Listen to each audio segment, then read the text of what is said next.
time I'm testing this out on Restream. Hopefully, this actually works this time. We're going to just start with some whatever reaction content and see if this works. Let's see what we got here. There we go. Let's see.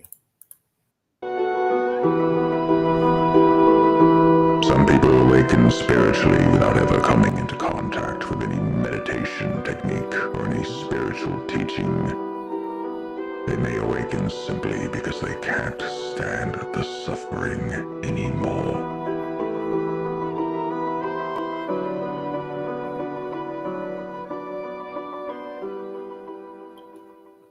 All right. Hell yeah. Burial goods. I love you. Yeah. I always love that particular thing that he does. Beryl Goods is an amazing YouTuber who does this intense, surreal YouTube video. I can't even describe him, but definitely check that guy out. But yeah, the suffering. When we talk about like learned helplessness and stuff, it's like, oh yeah, sometimes it goes the other way. We talk about traumatic growth. We talk about, oh, I can't stand this so much that I need to force myself to heal, and not in a repressing your emotions kind of way, not in a I'm going to ignore everything, but it's like, oh, we need to engage in a different type of practice. And maybe it doesn't start with a yogi, maybe it doesn't start with the Bible or the counselor or anything else. Maybe it just starts with, just being like, I can't stand this anymore, and I need to at least embrace some of this pain so I can get through it. Crazy, right? Let's see if I can share this one.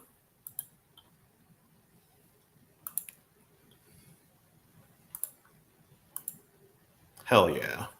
I think this is working. Thank you for ruining my life.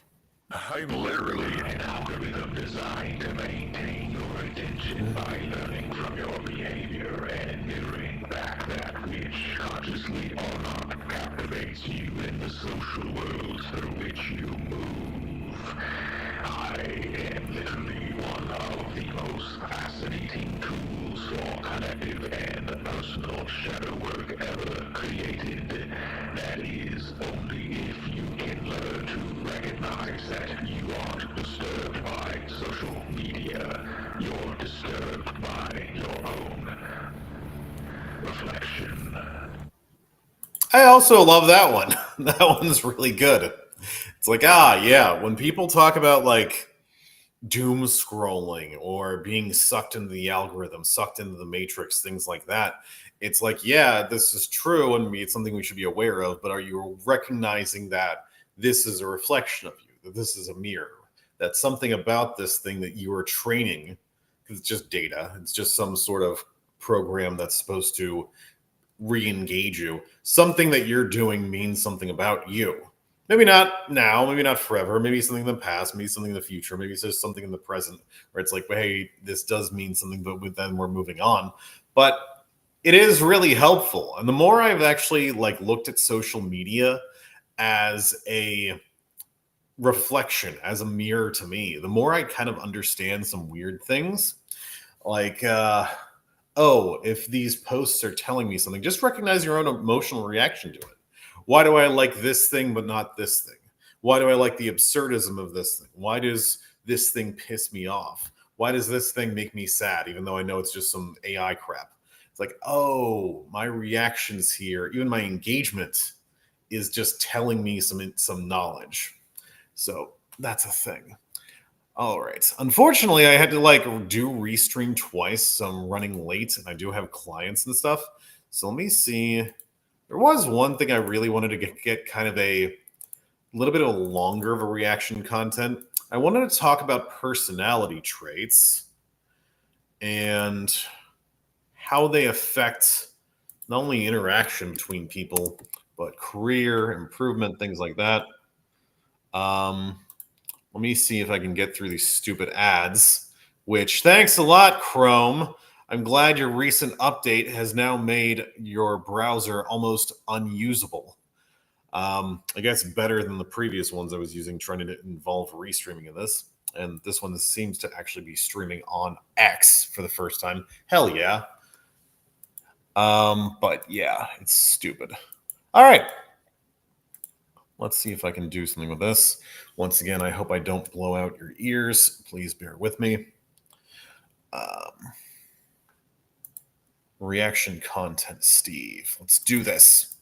All right, and this is from my boy, the Critical Drinker, who is an amazingly good critic of movies, video games, and has a very, very interesting and reactions to just how society is changing, how art is changing. So definitely check out his channels. Hard to believe now, but there was a time when Joss Whedon was practically the king of Hollywood. A talented writer and director with a string of beloved TV shows and successful blockbusters to his name, plus the nerd credentials to make him a fan favourite, the guy seemingly could do no wrong. Until he did. And it turned out he'd been doing it for quite some time without any of us realising. What followed was one of the most spectacular falls from grace that Hollywood has ever seen, and a strong candidate for another episode of Crash and Burn, the Joss Whedon.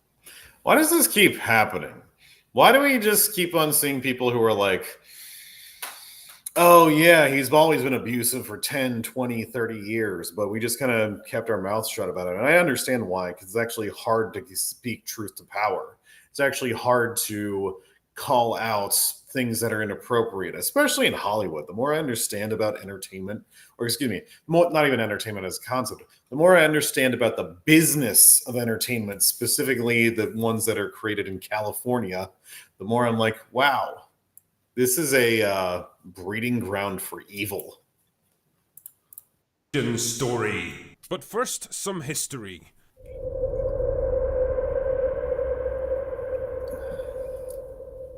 Joss Whedon was born in the 1960s in New York City to parents who were both heavily involved in the arts. His father was a screenwriter and actor, and his mother an aspiring author and feminist activist, which probably explains his later focus on writing strong, well-developed female characters, and his, complicated relationship with actual women, but more on that one later. Anyway, Whedon's childhood could best be described as difficult. His parents were demanding and often verbally abusive towards him and his brothers, and their divorce left a lasting impact on him. He was often bullied at school, especially during a stint at boarding school in England, and it was here that he learned to be much more aggressive and confrontational. Keep that one in mind too, because I never understand boarding schools.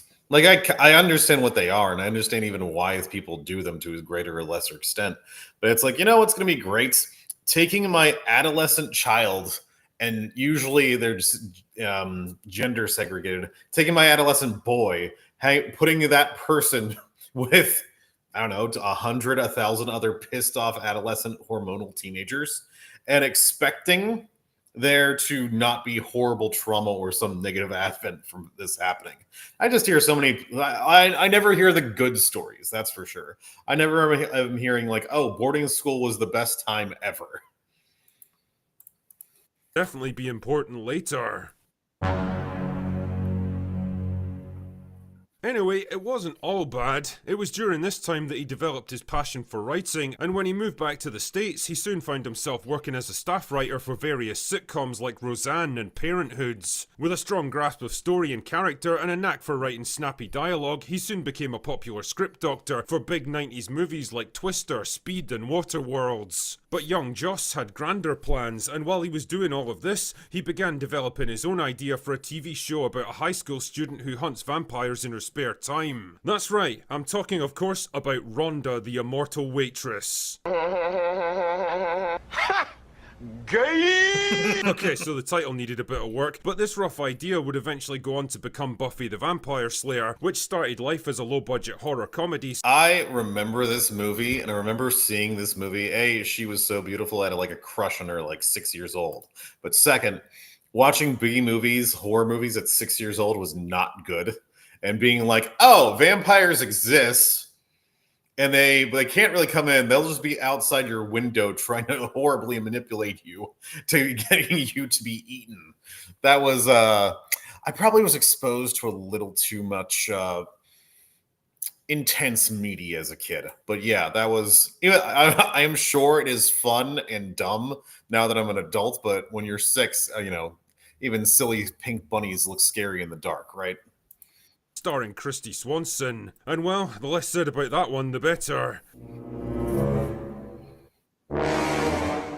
But the idea was good enough to land Whedon a second chance with a TV show that launched in 1997 and would go on to become one of the biggest hits of the late 90s, winning a bunch of awards and even spawning its own spin-off, Angel. All of Whedon's creative trademarks were on full display: his complex character work, his strong focus on female empowerment, his ability to balance humour and witty dialogue with moments of crushing drama and pathos. Buffy officially put Joss Whedon on the map. Unfortunately, his next project wouldn't be quite so successful. Firefly was a kind of neo-western sci-fi series about a crew of smugglers and mercenaries caught up in an interstellar civil war. Whedon's writing was still on top form, and although it developed a strong cult following, strong competition from similar shows and a lack of network support ultimately sank it. Firefly turned out to be the right show at the wrong time and never quite broke through into mainstream success, even though it's now considered one of the best sci-fi series ever made. This is why we can't have nice things. It was a setback for sure, but Whedon emerged from it mostly unscathed and bounced back with the horror satire Cabin in the Woods.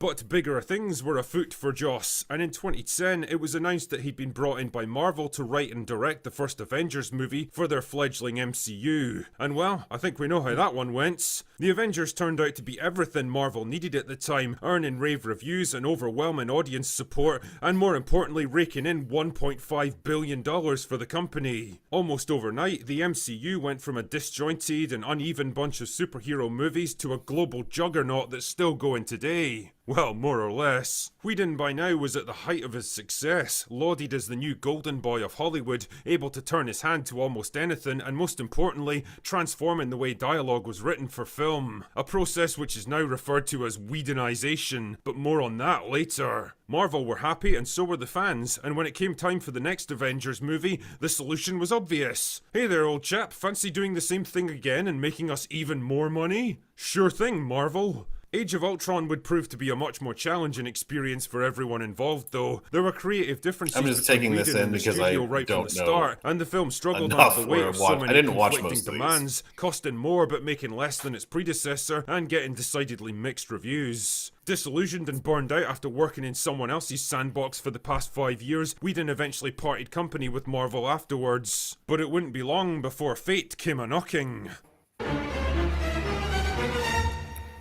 While the MCU was soaring to ever greater highs, Warner's DC universe on the other hand was struggling just to get off the ground. The studio had lost confidence in Zack Snyder's vision for the franchise, and when a personal tragedy forced him to bow out of post-production for Justice League, they saw a chance to course correct. So that was really, really screwed up. From what I understand, Warner Brothers was trying to be bought by AT&T, but they needed basically the Justice League to be perfect and like sent out before they were acquired, because their new telecom corporate overlords might just be like, nah, shut down the studio, screw you guys, no bonuses, you're all fired.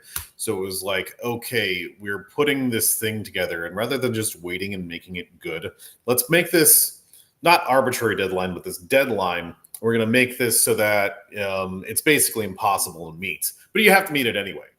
And then Zack Snyder's daughter, I guess, committed, I don't know how these algorithms work in regards to demonetization or, shadow banning, self forever sleep, which was a personal tragedy, but basically it gave the executives out to blame it on that tragedy rather than themselves for being idiots. That's from what I could be completely wrong. That's what I understand about the history of this freaking movie. Us, you know how you did that Avengers thing for Marvel and made them a shit zillion dollars? Any chance you could come in and do the same thing for this movie? Whedon reluctantly accepted the offer, but it was pretty obvious the film would need more than a bit of spit and polish in the editing bay. A full-scale rewrite and reshoot were what was needed, with very little time and money available for either. To his credit, Whedon threw himself into the project, doing his best to give DC their version of the Avengers, but it would turn out to be a futile effort, and Justice League would go on to become one of the biggest disasters in superhero history. It was a huge embarrassment for Whedon, but even worse news was on the way. Okay, here's where we get the important personal stuff, or else Remember when I Mike won't told you shut about up. all that childhood bullying which forced him to become much more aggressive and confrontational with people, and the feminist activist mother who inspired a complex and often difficult relationship with women? Well, all of that stuff was about to come back to bite Joss in the arse big time. It all began in July of 2020 when cyborg actor Ray Fisher accused Whedon of gross, abusive, unprofessional, and completely unacceptable behaviour on the set of Justice League. Jason Momoa soon chimed in too, referencing the shitty way they were treated and that serious stuff went down. Even Gal Gadot eventually pitched in, claiming that Whedon was difficult, demanding, and verbally abusive, threatening to derail her career if she didn't do what he wanted. Now, this was all bad news, but Whedon probably could have survived the fallout if the accusations were limited to this one movie. After all, a tense and difficult reshoot on a troubled film that nobody really wanted to be part of would surely put anyone in a bad mood. But if things were bad already, they were about to get a whole lot worse. In February of 2021, Charisma Carpenter launched an absolute tirade against him on social media, claiming amongst other things that he was casually cruel while working on Buffy, calling her fat, mocked her religion, repeatedly threatened to fire her, and eventually did.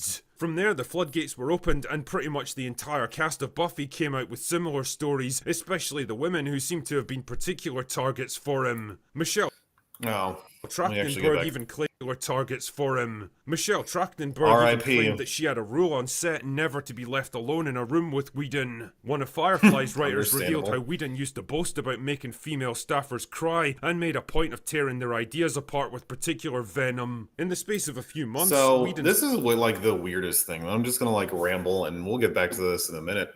But there's the entire Napoleon complex. If you're short, if you're weak, whatever, you have to like be the yappy dog. You have to be loud enough to kind of scare off a giant predator. You see that with like geese, like yelling at cattle, yelling at animals that could like crush them, inadvertently, but they'll back off because they haven't experienced this. And it's like, okay, so I don't know, you're probably like super successful, but you're on set, you're the director or head writer or whatever the hell you are, maybe both. And it's like, but Jason Momoa is like 7'7" and bench presses small, Hondas. And like, I don't know, these other people, like Ben Affleck, the other guy whose name I can't remember, is like, they could eat you. They could eat you. What are you doing?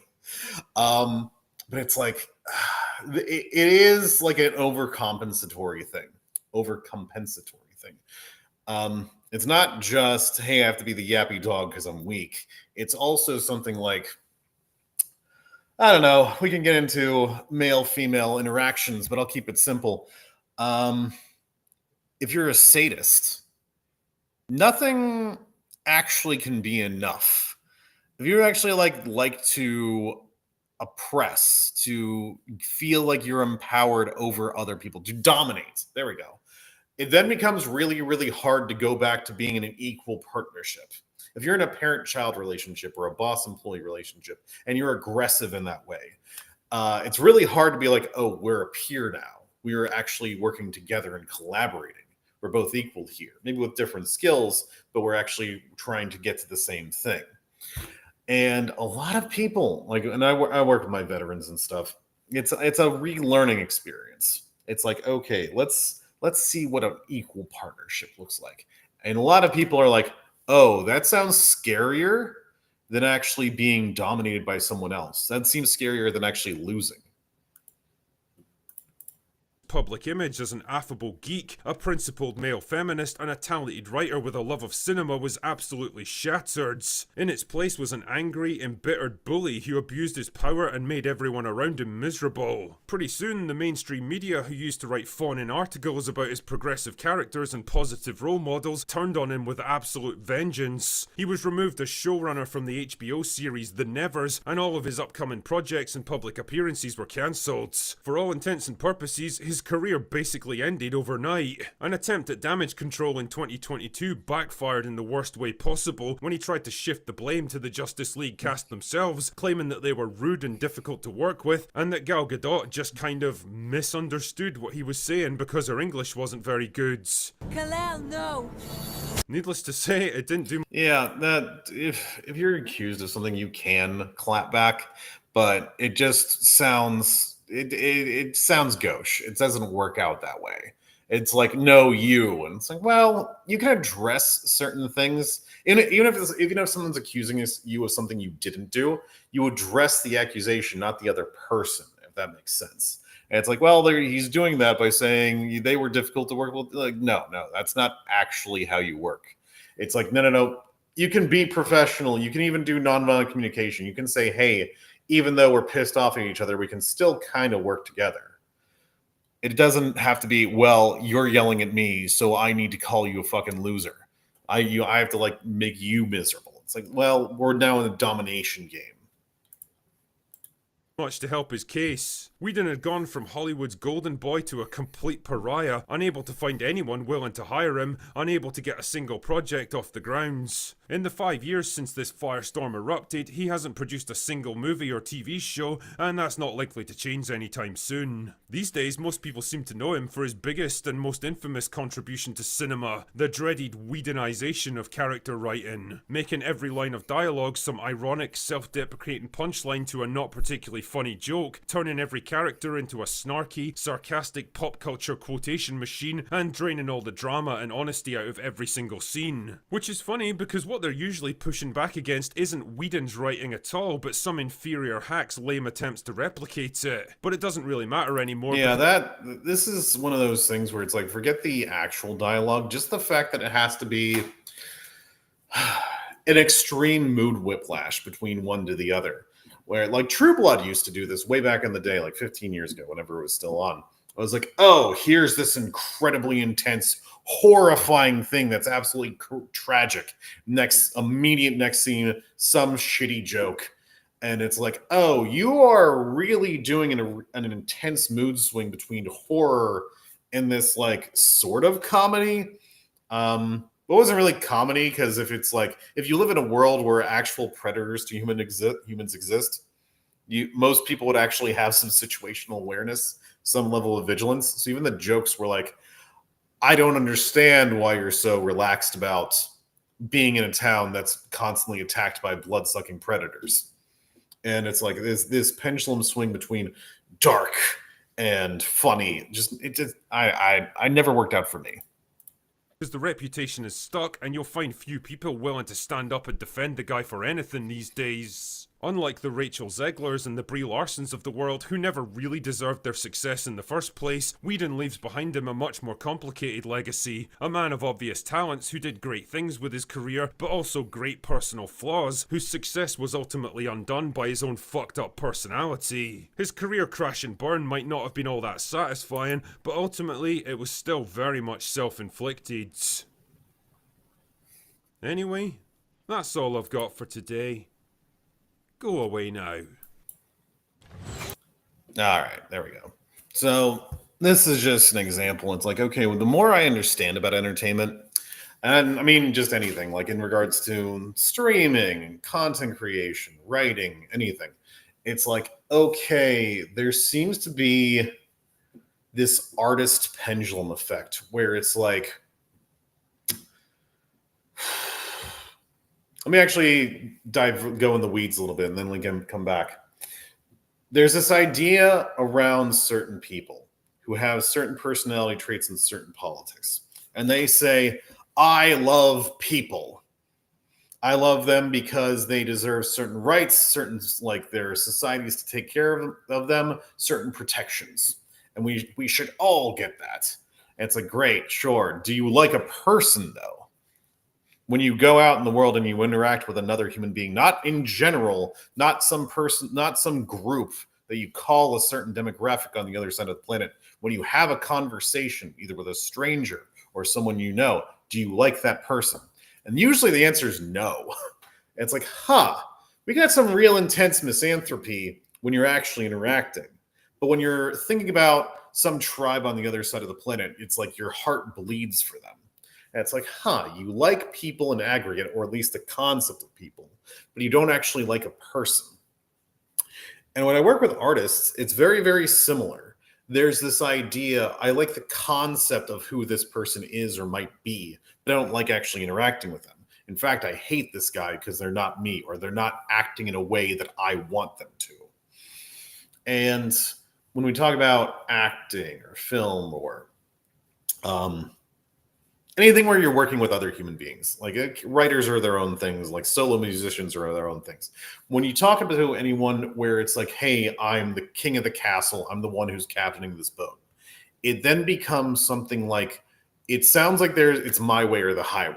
It sounds like there's a lack of collaboration, or there's this idea I'm so wrapped up in the artistry or my vision of this that other people don't become collaborators, they become impediments. They become people I need to control in order to get my vision built.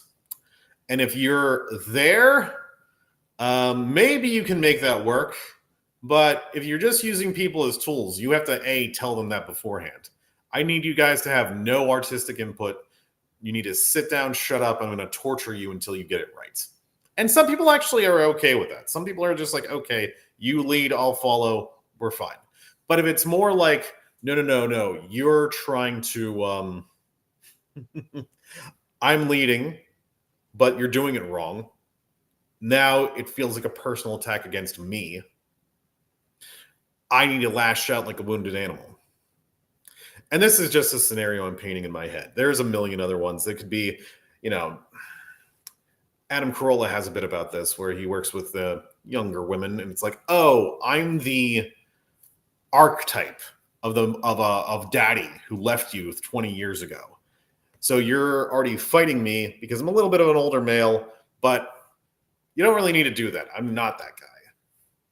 Similarly, it's like, okay, if you're a director, I don't know, maybe you're Joss Whedon and you have some issues with women, maybe you're taking it out on them. Especially, R.I.P. Michelle Trachtenberg. What she was like 15 when she was doing Buffy? I don't remember how much. How old was Ms. Freddie Prinze Jr., whose name I can't remember. Whatever. Especially if you're in a younger position, it's like, I wonder if there's something else being played out here that isn't actually being consciously looked at. So I could go a little bit further into this. I would love to discuss this further. Unfortunately, I started late, but that's okay because I'm learning how Restream works. And what is this? Stream number 3, 4? And this is my first time on Twitter. I don't know what that means, but that's okay. We're learning. Yay, Steve, Shadow Diver Counseling, streaming stuff. Anyway, I got to go see clients and stuff. So you guys